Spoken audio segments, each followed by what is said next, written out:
And then we're going to do find them.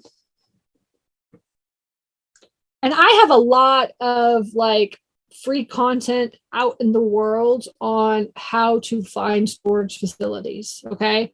And I talk this all the time. So this is not something I'm going to go into for more than just a couple of minutes, because you can always search, Stacy Rossetti teaches, and it will come up with a plethora of videos on this, because I've done a lot of videos on finding them.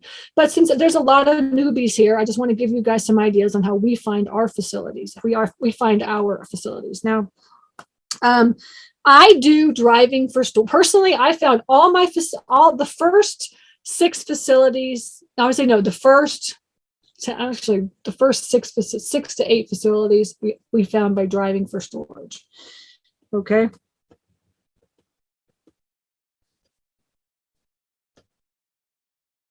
All right. So hashtag driving for storage is my hashtag I created. And so, so we basically go on Google Maps. And by the way, while I'm thinking about it, I don't know if anybody else got this, but I got an email today from Google stating that they are getting rid of the Google My Business app. Did anybody else get that? Google My Business. Okay. App. Gone. Okay. So typically, like, in order for you to get onto Google Maps, you as the owner had to go into Google My Business.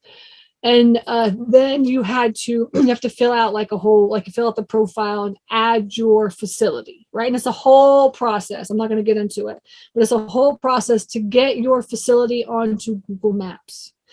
Okay. And Google My Business app is like the app. I guess you can still go desktop and go do Google My Business, but the app, they're getting rid of the app. And then what they're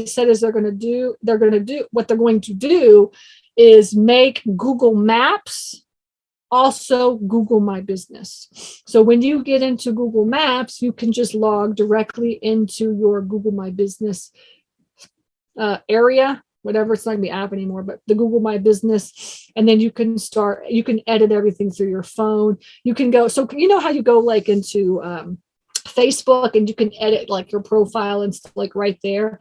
It's going to be just like that for the Google for Google Maps. You'll be able to pull up your company. I'll pull up Miss Lillian Self Storage, and then right on my phone I can edit like all my stuff right then and there. So instead of having to go into the app, they're getting rid of that. So I got an email from that. I don't know if anybody else did, but I got an email for that. And so I thought that was pretty interesting. But essentially what I'm trying to say is that you as a business owner should be on Google Maps. But guess what? A lot of storage facilities are not on Google Maps. All right. So you want to basically go onto your app and you want to search like storage facilities near me or in the areas that you're interested in purchasing in. But and then you can create like a list of storage facilities in the areas that you want.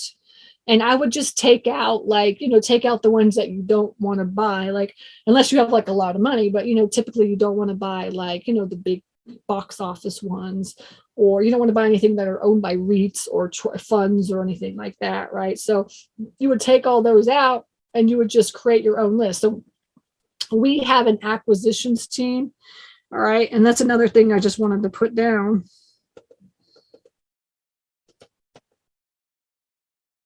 And I've talked about this a couple of times. So essentially internally, we have an acquisitions team, and that acquisitions team is really just going onto Google Maps and building lists for us and then calling those owners, right, to see if they want to sell.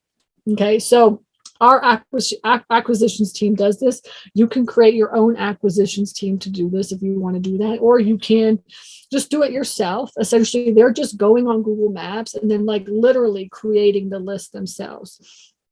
And then any ones that they see that are like 2 stars or something like this, like we already know that those are like ones that we should be really trying to focus on. Anything like, and that's another thing is like Google Maps just gives you so much information, right? So you just want to make sure you utilize that.